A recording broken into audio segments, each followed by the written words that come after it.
오늘 경제일기에서 다룰 주제 살펴보겠습니다. 위험자산으로 분류되는 주식과 안전자산인 금값이 동시에 오르고 있습니다. 이런 가운데 올해 상반기 은행 예금이 사상 최대 규모로 늘어나 통화와 재정정책을 구사해야 하는 정부와 중앙은행의 고심이 깊어지고 있습니다. 정부가 앞으로 임대차 3법이 도입되더라도 집주인이 임대차 계약 갱신 시점에 해당 주택에 직접 거주하면 계약 갱신 청구를 거부할 수 있도록 했습니다. 이 내용도 잠시 후에 자세하게 살펴보겠습니다. 지금까지 경제일기 브리핑이었습니다.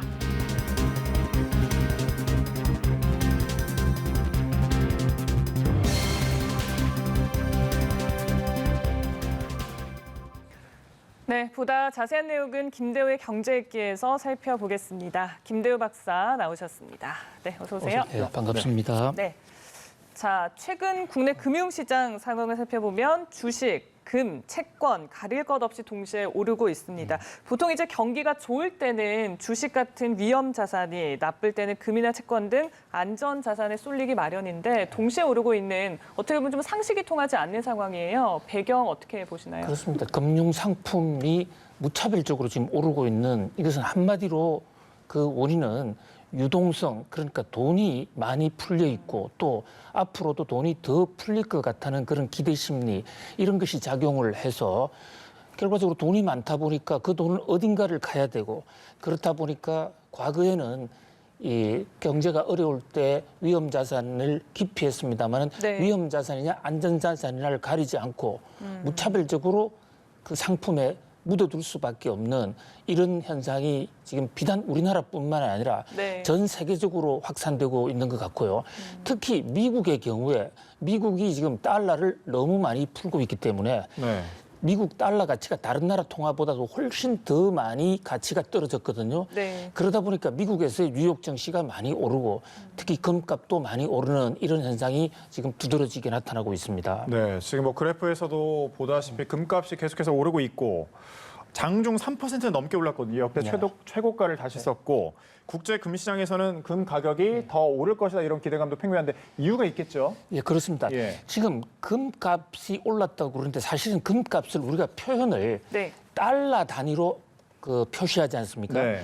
그러니까 거꾸로 얘기하면 달러의 가치가 떨어졌다고도 볼 수가 있어요. 달러 가치가 상대적으로. 그렇습니다. 예. 달러 가치 떨어진 만큼 금값이 오른 것처럼 보이는 이런 현상. 그러니까 유동성 때문에 이 가치가 그 통화에 영향을 적게 받는 금값이 많이 오른 것으로 지금 나타나고 있는 측면이 하나 있고요.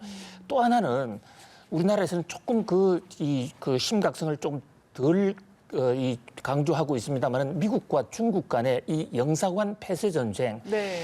이것이 지금 트럼프 대통령이 대선을 100일 앞두고 중국과의 긴장을 상당히 강화시키고 있고 벌써 지금 영사관 두 곳이 폐쇄되지 않았습니까? 그 이후로 조금 더 확산이 일어날 경우에 네. 이때 나타날 수 있는 가장 특징적인 현상 중에 하나가 바로 중국에 의한, 중국이 지금 미국 국가 채권을 가장 많이 보유하고 있는 나라거든요. 그동안에 중국은 무역 수지 흑자를 엄청나게 냈고 그 흑자분을 대부분 가장 안전하다는 미국 국채를 사모았습니다.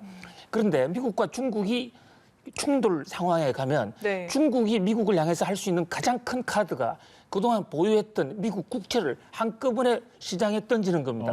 그렇게 되면 미국 달러 가치가 폭락할 가능성이 있습니다. 네. 바로 이 대목 때문에 지금 최근 한 2, 3주간 금값이 폭등하고 있는 것입니다. 기본적으로 전체적인 달러 유동성의 확대 플러스 미중 어떤 불안, 미중 긴장, 그래서 앞으로도 미국과 중국이 더 긴장하게 된다. 네. 이렇게 충돌이 더 강화된 경우에는 금값의 또 달러 가치 하락, 금값 상승, 이것이 가장 두드러지게 나타날 것으로 보입니다. 역시 상황 때문에 금값이 오를 가능성은 충분히 있어 보이는데 그렇기 때문인지 몰라도 2030 세대들이 요즘 보면 주식에 의해서 뭐 그 주택 거기에 이어서 이제 금 투자까지 나서고 있거든요. 좀 주의해야 될 사항이 없을까요? 그 이제 2030 같은 경우에는 네. 부동산을 사기에는 아무래도 자금적 여력이 적은 데다가 또 최근에 각종 대출 규제라든지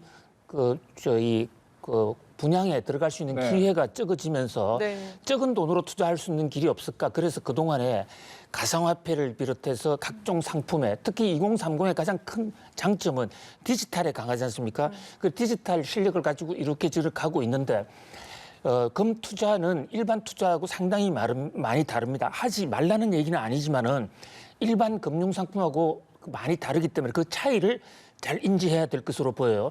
우선 금은 현재 지금 만약에 금을 실물을 투자하게 된다면 바로 부가세가 10% 물게 되고 또 거기에 대한 시세 차익에 대한 배당 소득세도 있고 그래서 보통 세금으로 20% 이상 빠지기 때문에 수익률이 20% 이상 보장이 안 되는 상태에서 이것을 함부로 샀다 팔았다가 해서는 많이 올라도 손해를 볼 수가 있거든요. 세금 때문에. 그렇습니다. 예. 세금과 수수료가 네. 만만치가 않습니다. 그러면서 금 투자 방법이 지금 그래픽에 나오는데요. 세 가지 네. 방법이 있을 수가 있어요. 하나는 골드바, 저거는 은행에 가서 사는 겁니다. 네. 은행에 가서 살 때도 은행에서 현물을 찾지 말고 그냥 은행의 통장 형태로 내 보증서만 갖고 있어야 현명한 투자를 할 수가 있고요. 또 하나 이제 가장 이상적인 것은 한국거래소 KRX라 2014년부터 시작되는데 저기에 가서 정권 형태로 사는 것이 가장 현명합니다. 그 여러 가지 자기 신에게 맞는 방법에 장단점을 잘 체크해 봐야 된다. 그래서 주식이나 채권하고는 패턴이 많이 다르다. 이렇게 말씀드릴 수 있습니다. 네, 금 구입 시 이제 주의할 점도 짚어주셨고 일각에서는 이제 이런 현상을 두고 불황 속에 물가가 오르는 스태그플레이션을 우려하는 목소리도 있다라고요. 좀 가능성 있을까요? 그렇습니다. 이 경제학적으로 가장 해결하기가 어려운 것이 바로 지금 지적해 주신 스태그플레이션이라는 것인데요. 네. 스태그플레이션은 앞에 스태그네이션이라는 것은 경기 침체예요. 그리고 뒤에 있는 레이션은 인플레이션의 약자거든요. 통상적으로 경제학의 가장 기본 이론은 경기가 침체되면 물가가 떨어져야 되고 네. 또 물가가 떨어지면 이 경기는 상승해야 됩니다. 그런데 이것이 도저히 맞지 않은 네. 경기 침체와 인플레이션이 동시에 나타나는 것이거든요.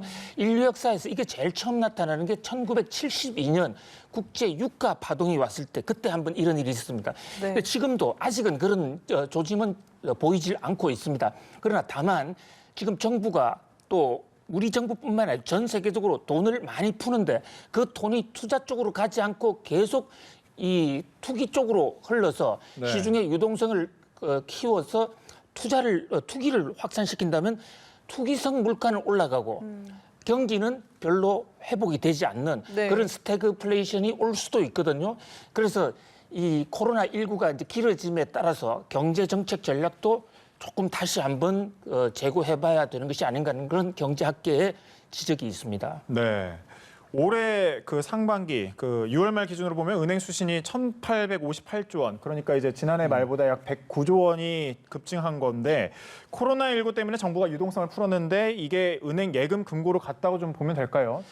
그렇습니다. 지금 정부 재난지원금은 물론이고 그밖에 지금 각 경제 주체들이 돈을 쓸 대상이 마땅치가 않습니다. 네. 네. 우선 투자를 할 데가 없다 보니까 그 돈을 일단은 안전하게 은행에 묶어두자. 이러니까 이제 은행 예금이 늘어나는데 그 와중에 긴급 재난지원금이 늘어나니까 긴급 재난지원금의 경우에 많은 금액을 경제 주체들이 사용을 했지 않습니까? 했음에도 불구하고 본인이 만약에 긴급 재난지원금이 없었다면 사용했어야 될 그 돈, 그 돈의 일부는 은행에 여전히 묶여 있거든요.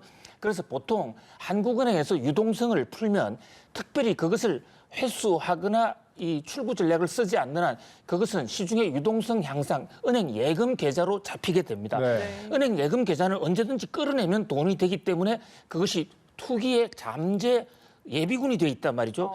그런 면에서 지금 전 세계적인 현상입니다만은 유동성 확대에 따른 그런 세계 경제의 불안, 자산 가치의 뻥튀기 이런 현상의 우려가 상당히 높은 시점이라고 할 수 있겠습니다. 네, 그래서 연장선에서 이제 코로나19가 길어지고 있기 때문에 경제 정책 전략 제고가 필요하다라고 하셨어요. 네. 앞으로 좀 정부에서 어떤 대응책이 필요할까요? 결국은 이 코로나19로 인해서 두 가지 문제가 야기됩니다. 하나는 첫 번째 실업자들이라든지 그 어렵게 되는 사람들, 그 사람들에 대해서 긴급 재난금을 지원해 줘야 될 필요도 있고 네. 또 그 돈이 생산적인 곳으로 갈 수 있도록 유도하는 이 정책이 지금 두 가지가 필요하거든요. 만약에 코로나19가 한 3개월이나 4개월 정도로 끝났을 것 같았다면 일반적인 돈 푸는 것만으로서 그 위기를 수습하는데 충분히 해소가 가능합니다.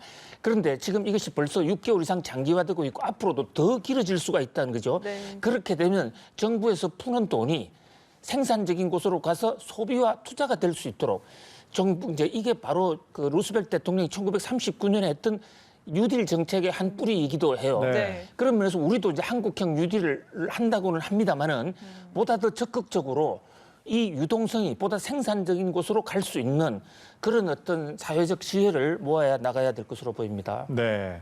임대차 3법, 어제 국토부가 발표한 내용을 좀 짚어볼 텐데 정부가 추진하는 임대차 3법 중에 계약갱신 청구권 제도와 관련해서 집주인이 실거주를 원하면 세입자의 전세계약 갱신 요구를 거절할 수 있다. 어떤 내용인지 설명을 해주시고 이게 좀 적절한 건지 이번 보완책이. 예, 임대차 설명해 주시죠. 3법이 이제 예. 드디어 오늘 국회에 상정이 되는 것 같아요. 네. 임대차 3법이라면 이 세 가지가 패키지로 묶여 있기 때문에 네. 상호 같이 인식하지 않으면 어떤 그 원리를 좀 체득하기가 좀 쉽지가 않아요. 임대차 3법이란 첫 번째 모든 임대차 사실, 그러니까 월세를 주고 있다, 전세를 주고 있다는 사실을 정부기관에 지방자치단체를 통해 신고하는 것입니다. 네. 그게 실거래가 신고 제도가 첫 번째고요. 그다음에 두 번째는 이 전월세 만기가 됐을 때 다시 금액을 대폭 올리지 못하도록 한다. 현재는 5% 아니 지금 유력한데요.